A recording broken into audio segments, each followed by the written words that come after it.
Hey, CNFers, it's time for the show. Hit it. Man,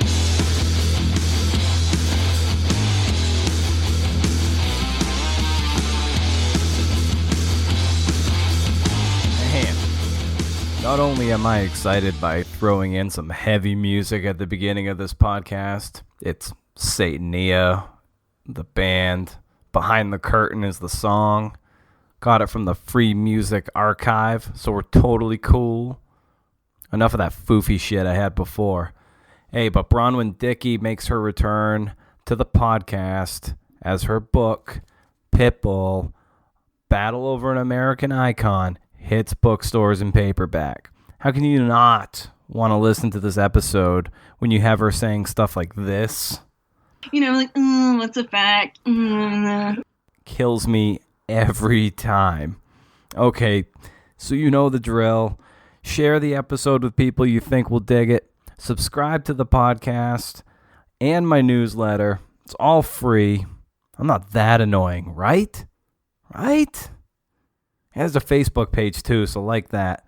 So in any case, let's get to it. It's Bronwen Dickey, episode 45 of the hashtag CNF podcast. What I was really following and chronicling sort of your accounting of the book tour. It was really almost a traumatic experience for you. What surprised you most about the tour for Pitbull? And for those who might not be familiar, refresh us about what a lot of those events were like around this book that just became really like a lightning rod for a lot of different issues. Sure. So if, anyone out there is listening and is not kind of aware what the book was about, the book I wrote, Pitbull, The Battle Over an American Icon, battle being the operative term, I guess, was basically a social history of these dogs, pit bulls or pit bull terriers. All these things are kind of misnomers now. And the role they've played in American history and American culture and kind of American consciousness over time. And a lot of that had to do with kind of moral panics and public hysterias over things. There were a lot of which were, a lot of that stuff was happening in the 1980s. So we had the Satanic Panic, and there was the child abduction, panic, and stranger danger, and all these things, road rage.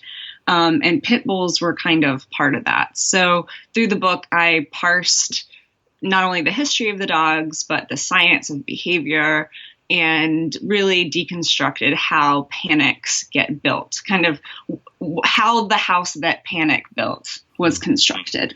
And there's a core group of people, a very small group of people, but a very devoted group who position themselves as victims advocates, advocating for people who have been bitten or injured by dogs. But they're not really advocates. They're more like dedicated trolls. And so they've turned this movement into, for lack of a better term, a hate group for dogs, specifically for pit bulls. So I mentioned them a little bit in the book, but I tried not to get into them too much at length because I didn't want to give them a larger platform. But I was well aware they were out there. And it's probably a group of, maybe 20 people. I mean, we're not talking about a huge movement, but they do spend an incredible amount of time on the internet all day, every day. Many aliases, like this is their thing. And so when the book came out, I started getting messages from an anonymous Facebook page that said basically that they were going to destroy me, that I was a fraud. They called me a whore, a bitch. I don't know how family friendly this is. Oh, you can say whatever you like. Yeah. They hoped I would be mauled to death. Oh. They made jabs about my deceased father having alcoholism They posted photos of my house online, and it was just kind of this unrelenting thing. But still, it was just kind of the internet, so I didn't think it was that big of a deal.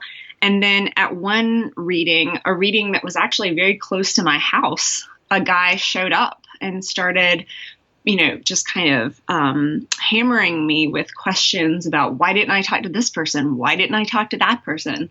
Trying to imply that somehow I did not care that people had been injured by these dogs, when of course I very much did care. And I spent, a good bit of the book trying to get into that, and especially trying to help people learn the best ways to prevent such things from happening. So, but he was disruptive enough that the manager of the bookstore called the police, and so that I could have a police escort out to my car. And I left the store through the back entrance. But then that didn't really stop any of the harassment. It just kept going and going. So it got to the point where I really couldn't post anything on my public Facebook page without just being bombed with these like sock puppet troll accounts. And stores where I read, their pages would also be swarmed by trolls. And there would be these folks would call and complain to the stores.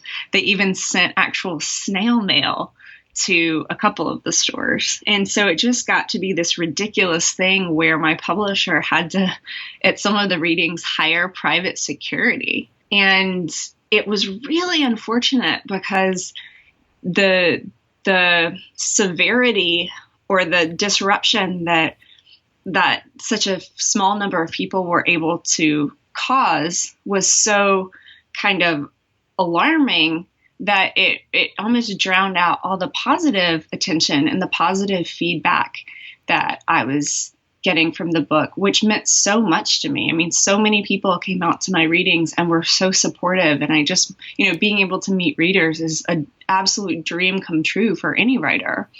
And it was just kind of bizarre that the whole process kind of got co-opted by this small number of people who just have way too much time on their hands. But it was also really interesting to see that happen in the context of 2016 in general, and what other journalists were going through, and kind of the way we live now, and what it means to be a writer as a public person, even when you're as obscure as I am. If you do anything now and put your name to it, you're kind of inviting this, army of trolls to into your life. And it's really strange. I think it requires a different level of courage to do it now than it might have, 50, 60 years ago. Do you find that despite this awakening of this kind of particular do culture that really sort of hijacked a lot of the positive attention for your book and for you, and do you look back on it and say it was still worth it? Yes, absolutely. Absolutely. Just to be able to see something that you've put so much time into have a life outside your head is amazing. And to connect with readers and to see that despite everything we hear about the digital age, that people really they are still lining up to buy books, and they do still care about a culture of reading and learning and just kind of, the community that books provide in that sense was really heartening. And I think if I had kind of let that put me off writing, I would have just felt, what a horrible waste. I mean, I think everyone hates bullies, but especially, I hate them especially. And I hate that so many people are feeling kind of threatened or intimidated by the way we live, and that, trolls are just everywhere now. What I thought about during the entire process was, as bad as it got, I kept thinking about all the other writers out there who might have been seeing what was happening and might have said, well, I don't want to do that then. And that's horrible. because the only way a culture kind of corrects itself is when people refuse to be cowed by that kind of bullshit.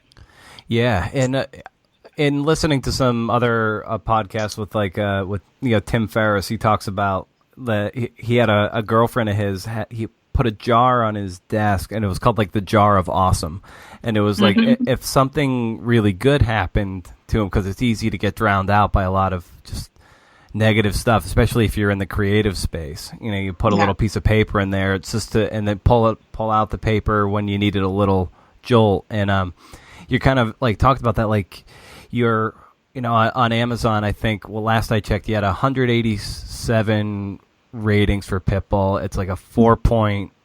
It might be more than that. It's like 4.87 out of 5 stars. So like massive positive response, and deservedly so.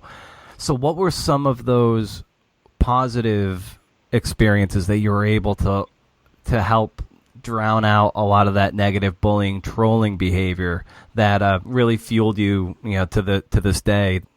I mean, really just the most energizing thing for me, as simple as it sounds, was to go to any city and see that there were a whole crowd of people willing to pay $26.95 for something I wrote. And they were willing to spend an hour of their time listening to me talk about it, and then spend however many 10, 12, 13 hours reading it.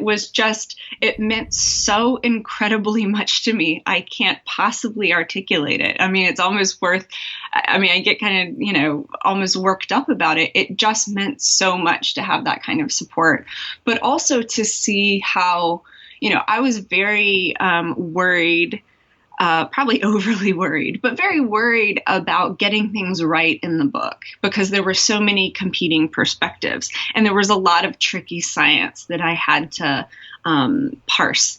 And I didn't want to do the subject or my readers a disservice by being sloppy about any of that. I really wanted to get it right. And I checked and I checked and I rechecked and checked and had sent the draft to experts and had them look it over and all kinds of things. But you still wonder, in that kind of dark night of the soul, you still wake up sweating sometimes thinking, oh my God, what if I got something wrong?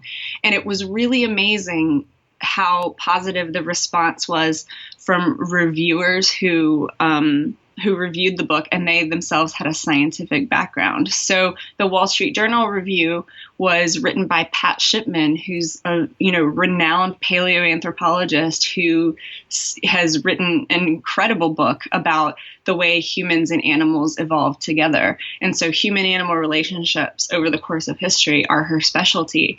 And she loved the book, and she's one of my heroes. So the fact that she dropped me a note after that came out and said how much she enjoyed it was just awesome.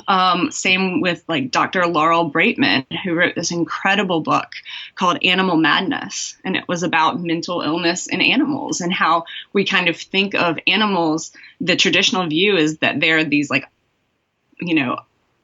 automata, or, these kind of machines that don't have the same sensitivities and vulnerabilities mentally that we do. But the science is very clear that animals can have mental illness, or, compulsions or obsessions or anxieties the same way that we can. And she also reviewed the book for the New York Times, and again dropped me a note and said that she loved it. And that was just amazing. But it was also really powerful to get notes from readers who said things like, I was not interested in this subject, but I just picked the book up randomly, and it made me think so much about my own prejudices. And I realized that I have more prejudices even against, groups of people than I realized. And that's something I really want to work on. And I got several of those, and that just meant more to me than I can say. That's amazing to get that degree of validation, especially from such sort of like people you respect too. And to then it goes beyond that, because now they're essentially telling you that you're one of us, you're a peer, And that must have been especially moving too. That's the kind of the subtext of what they're saying, is that you're one of us now. I wouldn't go that far. I wouldn't go that far. I am still very much the new kid on the block. But having people that I admire kind of, pat me on the back and say, good job, kid. Like, you did it, really meant so much. And just, there were lots of things that were about the process that I think I'm always surprised when people are as generous or kind or supportive as they are. But, people at my publisher were just wonderful. It was almost like family, and just it's so surprising to me still that anyone would be interested in anything I had to say. It shocks me every damn day. And you talked about the research being so intensive, and then worrying about whether you got certain things right, and I remember in our last conversation, just the volume of stuff that you had, like in Evernote and everywhere, just all this information. Yeah, the unofficial sponsor of last podcast was Evernote. Right. But TM. Yeah. Just like so much information, and it's easy to get bogged down, and then it's easy not to ship the product finally. Right. At what point did you finally relent and say, it's time to go? You've got to go to the book.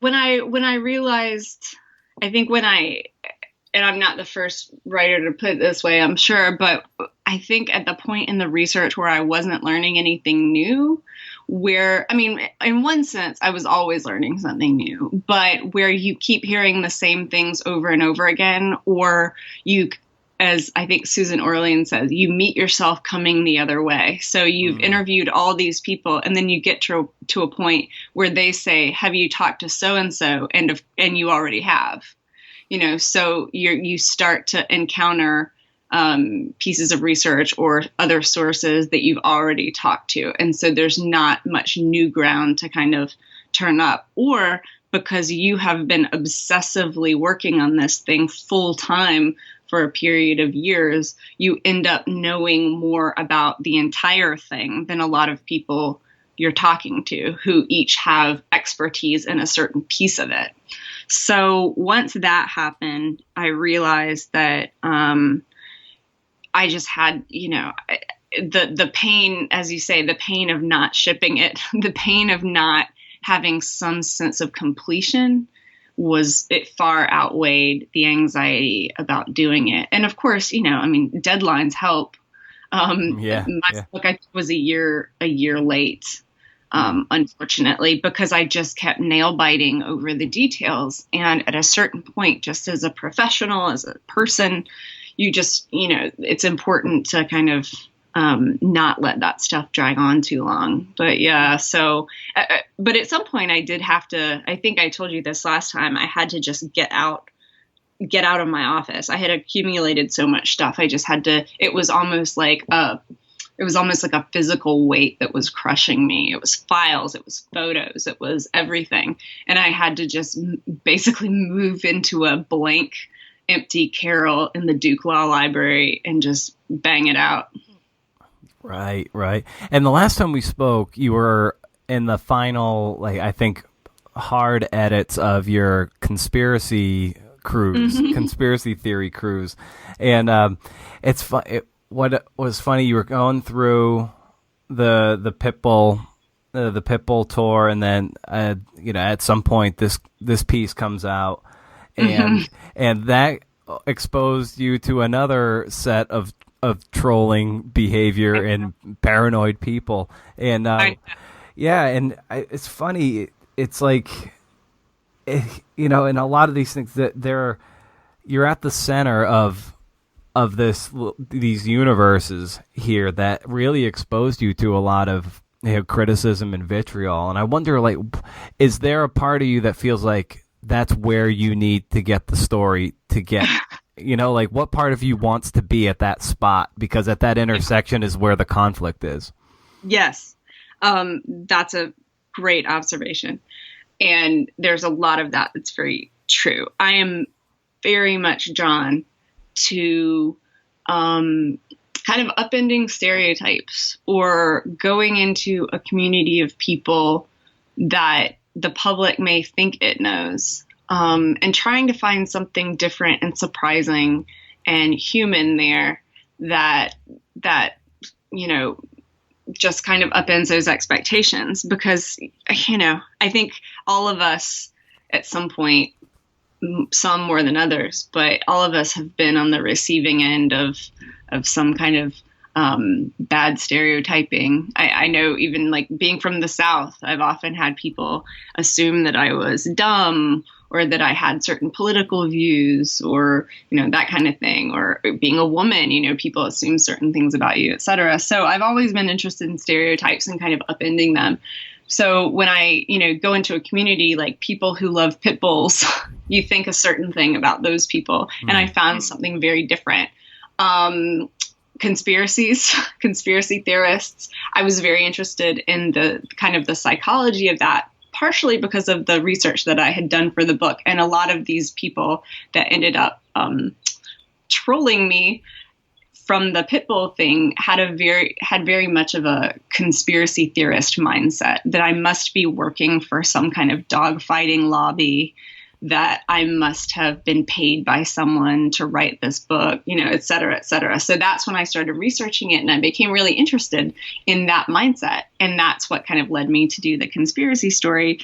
And there were a lot of those folks that I met on that conspiracy cruise who I really enjoyed and were really wonderful. And then there were a couple who were really problematic. But yeah, I think getting into those conflicts is where stories happen. But when you go into a community where people are so passionate, it's 100% guaranteed that some of them are not going to like what you have to say, no matter how hard you try to paint them in an empathetic light, or, dig under the surface. Regardless, if there are people who are passionately attached to something, or who have rigid views about one thing or another, they are not going to like what you say. And that's a really uncomfortable moment. And what was most interesting about that year, and kind of getting hit from both sides with that stuff, was that before it started happening to me, that was probably my number one fear. I think public humiliation, nobody likes the thought of public humiliation, and being consistently trolled has this element, like what they are attempting to do is embarrass you in public in some way. It's like a performance. But then once it happens, you realize like there's really nothing people can actually do to you that matters. I mean, they can try to say mean things about you on the internet, and that's emotionally draining. But, the people I work with, the editors I work with, they all know who I am. They all know that stuff's ridiculous. My husband loves me. My friends love me. My family loves me. I have a very solid network of people who care about me. And the people I've worked with as sources or whatever, they know that, I treat them with respect and all that. So there's really nothing that they can actually do. It's just this kind of background noise, and it's draining and awful. But once you kind of come through it, there's this like, I don't know, it's almost like a war reporter mentality or something. You're just like, okay, put on the hazmat suit and let's go out there and get the job done. And that's really liberating. And I would suggest to anyone out there who's afraid of something like that happening, you do come through it, and it makes you stronger, and you're much better prepared for the next story you take on. So dancing with that fear is ultimately where people need to learn to be, because that's where all the great work is taking place, and all the great work that has been done is usually because someone had to face their fear and have the courage to power through and do the work and put themselves in uncomfortable positions to do something that's special, something that will resonate with greater purpose and will actually have some staying power. So it's like, one hopes so. Yeah, for sure. And also, I think it's hard, I think, especially for writers, because we are so critical of ourselves, and to have your writing out there kind of attacked is like every writer's worst fear in a lot of ways. It's like the dream that you show up naked at school or something.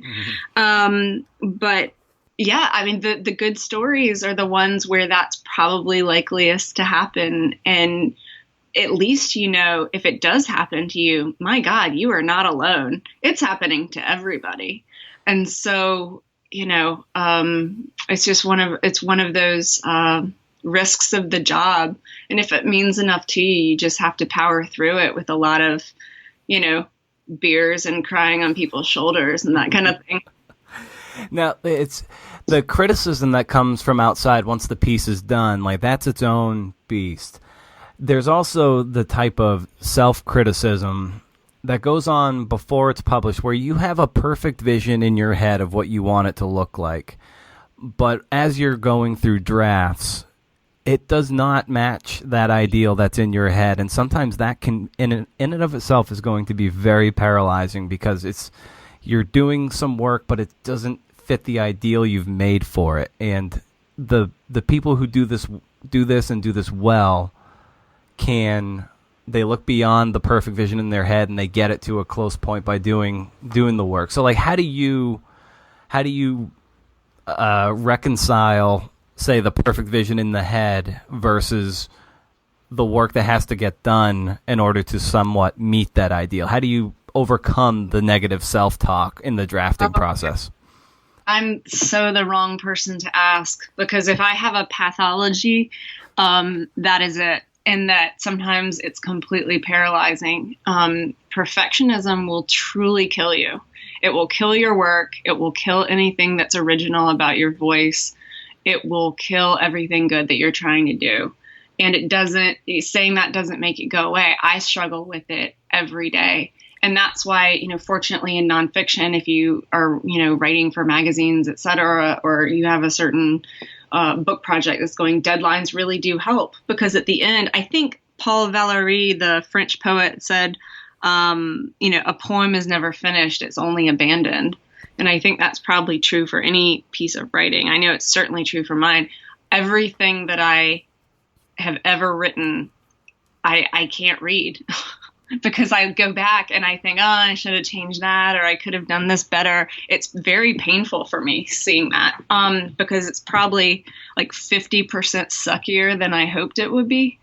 But deadlines really are great in that they force you through it. Also, though, at a certain point, considering like the just mountain of stuff that is out there and the mountain of stuff that people are consuming. If I write a really bad story, I hate it, but you know, the world goes on. The world will absolutely keep spinning on its axis if I write a story that just fucking blows. So, you know, there's a little bit of, you have to get over yourself part of it. Like, I heard Francis Ford Coppola once talk about filmmaking, and he said that someone asked him, does he feel pressure, knowing how many greats there have been in film and his own films? I mean, God, The Godfather, how do you compete with that the next time? And he said, I really don't feel that, because I know it's not going to be the best film that's ever made. I mean, there's already been Fellini. They've already been these incredible, you know, I don't have to worry about that. But the likelihood is that it's not going to be the worst. So I'm free to kind of do whatever I want in between. And that's something good to remember. I remember there were a bunch of times when I walked into like Barnes and Noble randomly in an attempt to like soothe my own anxiety. And I would just look around and I would be like, Bronwen, all these people did it. Mm-hmm. Like there are people here who, like, there are people on these shelves who wrote things like books about how to knit a sweater out of cat hair and shit like that. Like, if they could, like, Snooki wrote a novel. If they can do it, Bronwen, you can do it. That's kind of how I feel about Jose Canseco. Like, he's got right? that guy's got 2 books on steroids out in baseball. Like, obviously he didn't really write it, but I'm like, I will not have made it until I surpass the however you pronounce that word, of Jose Canseco. I mean, All these people found a way to get through it. So, all you can do is all you can do. And I think, I'm not to like pile quotes on top of quotes on top of quotes, but like Elizabeth Gilbert saying, I promised I would show up and do the work. I did not promise that the work would be good. Ah, she's great. I love her. Yeah, she's really, talk about a generous heart and someone who I feel very put off when people who have done very successful work, when other writers out of their own pettiness or jealousy, when they kind of like rag on people. And she got so much of that. Mm-hmm. And she's still out there trying to inspire people and encourage them. And amen to that, man. Amen to that. That's great. That's what we all should be doing. Yeah, because she was an obscure novelist before Eat, Pray, Love. She didn't set out to write a blockbuster. She set out to write a book that scratched her own itch. And it just happened to just catch lightning. She didn't ask for that. And she's taking that power and that platform. And then I think she got pressured probably into writing the sequel, whatever. But then she wrote a beautiful novel and a signature of all things, which I loved, because she needed to get back to the core of who she is, which is a novelist. And then she writes Big Magic, which speaks to I've read it twice. It's a wonderful book, and it's one of the most generous things a writer or an artist can read. And she gave that gift to everyone out of the fame that came from the memoir that people just chastise her for the fame that that she didn't ask for. I mean, it's horrible to see what people will do, like trying to tear down people out of their own insecurities. It's just such a shame to see that happen. I mean, look at what Stephen King has gone through. And you talk about a generous, kind, extraordinarily gifted person who has read so capaciously and wants nothing more than to inspire a love of reading and support writers. He's like one of my absolute heroes. How did you come to know Philip Gerard, or how did he reach out to you for his book, Art of Creative Research? I don't know him well. He came to a panel that I think I did at AWP with Maggie, actually. Okay. On research. And I'm even blanking on what I said. I was just kind of riffing on things I'd learned about why truth matters. Because there's always going to be this conversation about, well, does it matter if it's true? Does it, creative license? Yes, it matters if it's true. If you're telling people, like, what's a fact? Which is like, John D'Agata, I understand you're very, very talented, extremely talented. You've done great, imaginative, wonderful work. But what is a fact? We do not need to parse. A fact is a fact. Yeah, I just read that book about a month ago, and I just, if I had hair, I would look like I am now, which is to say no hair. I was just like ripping my hair out. Part of his point, is to start that provocative conversation, which is a very worthy conversation. But yeah, I will definitely pound my fist on the table and say, God damn it, a fact is a fact. Yeah. Yeah. So like, I've got what Phil chose to quote you as in his book, because I spoke to him a few episodes ago, and I just know him from Goucher, and he's just an awesome dude. And but you say here, it's like never ever lose your sense of skepticism, benevolent skepticism, but skepticism. As a writer, the most important tool in your toolbox is the question, how do you know that? Do you remember what he asked you when you had that conversation? Or no, I think we were just kind of riffing. We were all just kind of going back and forth and talking about why, in research, why it's important to kind of go the extra mile. And find out the facts. There's that kind of journalistic old saw that something's too good to check. But nothing's too good to check. And the truth is always more interesting than whatever you kind of might see on the surface. But yeah, my benevolent skepticism was one of the things my mentor, Patty O'Toole, who was a biographer, she wrote a great biography of Teddy Roosevelt. She used to say is that like that's the attitude you should go around with as a reporter. And the how do you know that thing came about when I was researching the book, and so many people were convinced of what they knew about pit bulls, about genetics, about science, about history, about all these subjects. I think the digital age, another thing that it has done is empowered people with so much information that lots of people assume they know a lot more than they do. And in the nicest way possible, I had to kind of gently nudge people and say, when they were asserting things as true, well, how do you know that? Well, everybody knows that. Well, no, they don't. And it's really important because people will, I think, especially in the reporting process, if you're interviewing someone, a lot of times they'll want to impress you in some way.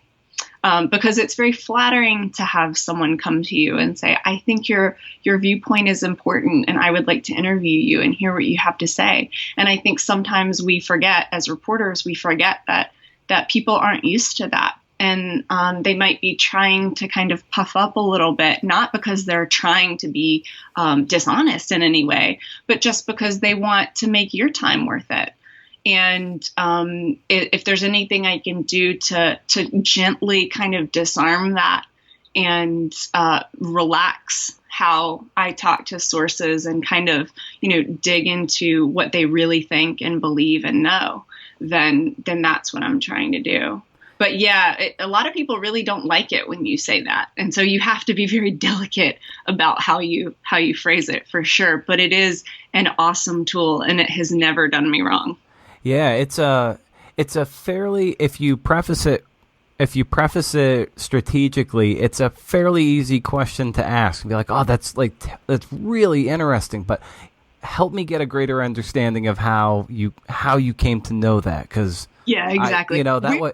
Learn that. Yeah, that's like a really good way to Yeah.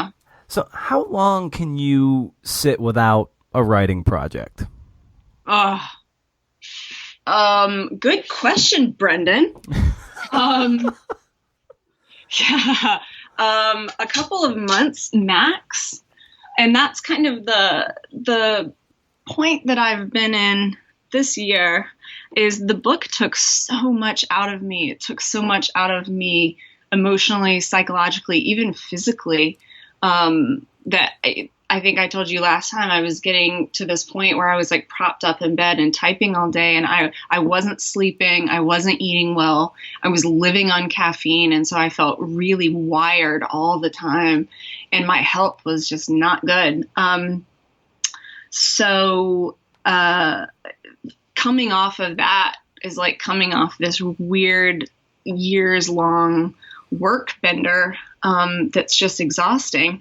And then the book tour stuff and the publicity stuff, where if you're like me, who's kind of an introvert, if you have to be kind of on display and be on, and you really want to be on because people are buying your book and they deserve your time, then it takes a lot out of you. And so I kind of hibernated for a while, but my brain needs something to chew on, and it always does. So I'm now finally at that stage where I can't stand to not be working on something meaningful and big. So I'm turning my focus to that now, but still every project feels like being at the bottom of Everest, and like you're going to have to get up there with like roller skates or something. That's what it feels like. So are you in book research or like a long magazine piece research mode? Both. Mm-hmm. And the book research I won't talk about so much, since that's, that hasn't even been proposed yet. So it's literally just an idea sitting in my head and some files on my computer and a spreadsheet of people to talk to. But yeah, there's a couple of long magazine pieces I'm trying to get together. But again, anything after the thing you've been working on for years, it all feels a little daunting. I was grateful that the conspiracy thing, that I pretty much had to bang that one out while I was doing book tour stuff. It was hell at the time, but I couldn't fixate on it as obsessively as I otherwise would have and worry about it so much. I had to just get it out there. 'Cause when I ruminate too much, it's not a good thing. Are you, like, with your agent or anything, given the success of Pitbull, are you feeling some outward pressure to be like, okay, what's the encore? What's the follow up to that? No, because, well, I don't know. Or at least to have an idea, not to like, like what's the next book? Yeah. Well, but I think that's for most, no matter how your book does, or, if it finds readership or not. I think, once the time to kind of strike while the iron is hot is when people are thinking about your current book, which is, it doesn't give writers a whole lot of time.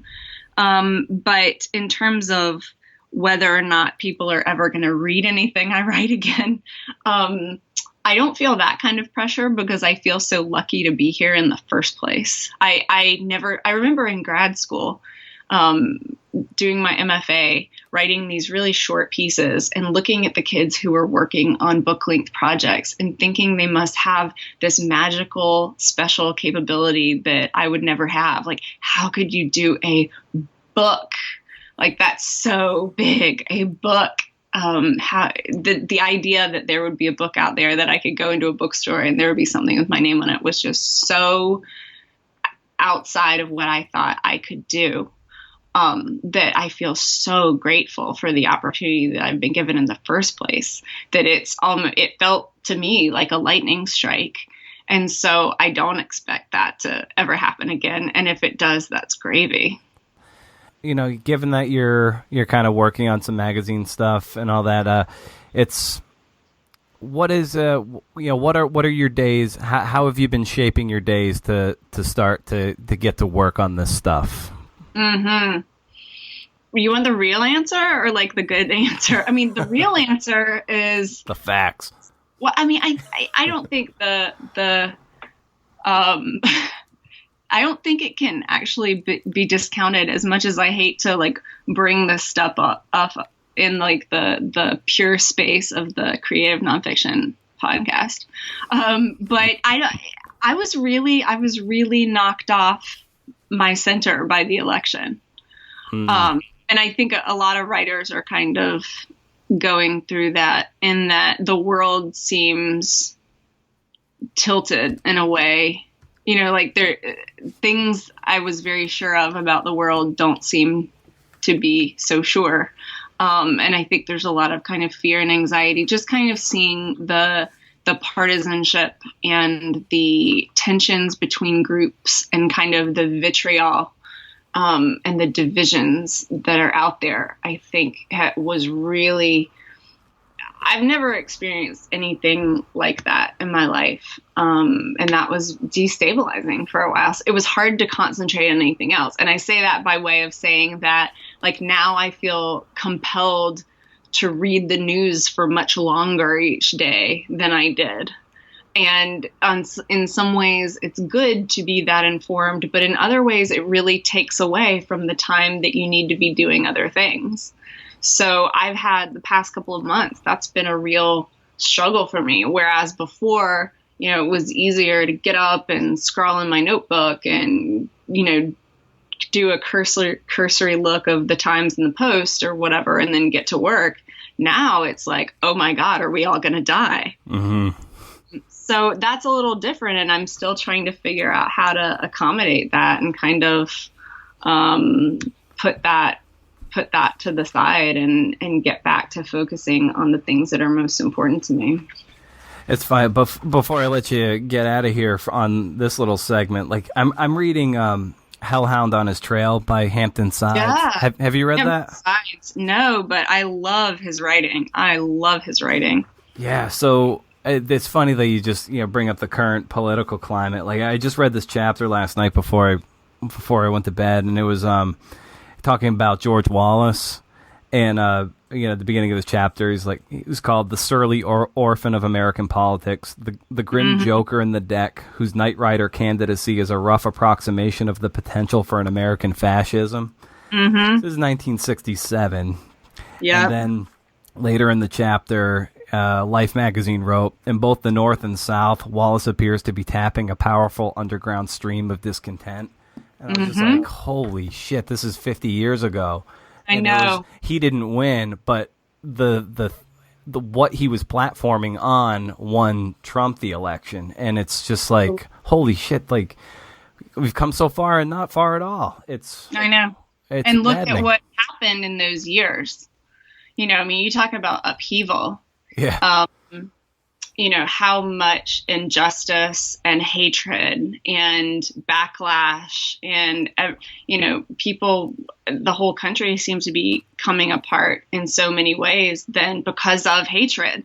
Look at the assassinations and all the things that were happening. It was just, I can't imagine what it was like to live through that time, except that this is this time. And people have a whole new arsenal of tools to rain down hate on each other. And so like our ability to, I mean, it's something I've been thinking a lot about. Our ability to spread hate is exponentially greater now than it was in the 1960s. At least then you had to show up to a demonstration or show up to someone's house or send them an actual letter. Like you had to do something that it required a serious amount of effort. And now there are so many ways you can ruin lives with, you know, a couple of strings of code.